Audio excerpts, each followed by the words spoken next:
Like they give the information that is really necessary for bringing the actual awareness. So I'm going to try to not present this video in the same way as your average awareness video. I'm not going to be giving you facts or statistics. I simply have 10 things that I want to share with you. 5 things that we wish you knew and understood about us, and 5 tips on how to care for someone with an autism spectrum disorder.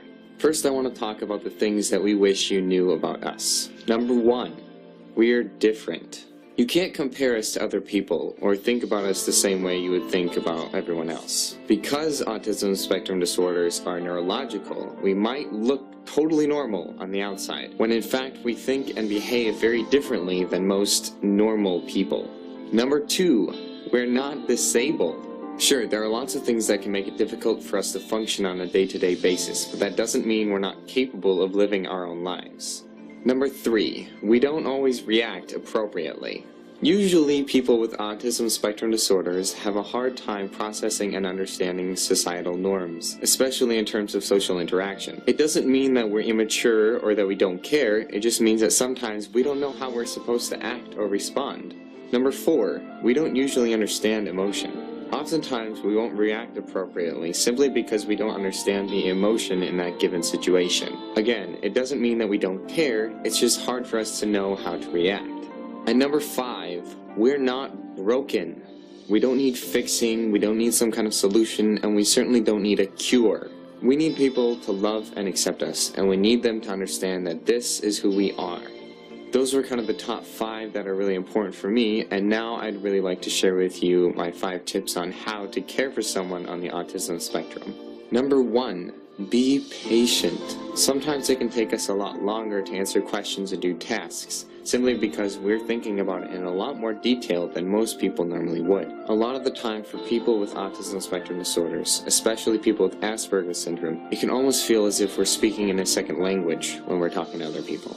We need a certain level of grace so that when we make mistakes, which we will, we don't have to be afraid that you're going to be upset with us. Number 2, listen. Most of the time, we say exactly what we mean to say, and we mean exactly what we say. We need people to listen to what we're trying to say, and to not assume that we might be implying something other than what we are saying. Number 3, try to avoid sudden, unexpected change.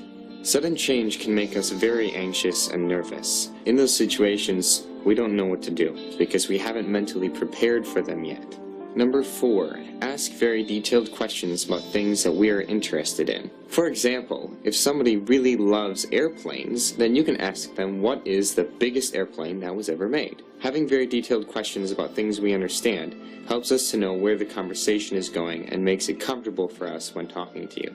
Number 5, please don't get frustrated with us if we don't look at you or make eye contact. We most likely are giving you our full attention. We just tend to not look at people who we're talking to because it helps us to concentrate on what we're hearing and saying.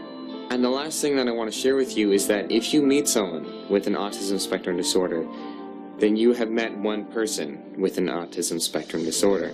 Autism spectrum disorders are very diverse and they affect people in many different ways. For example, one person might absolutely love surprises, while the other person is absolutely terrified of surprises. If somebody that you know has an autism spectrum disorder, I highly encourage you to do your research, to talk to them, to find out what makes them the way that they are, and what you can do to help them feel more comfortable interacting with you. And I think that that's what autism awareness is all about. Thank you so much for watching, and I hope that this video has helped you understand a little bit more about those of us with autism.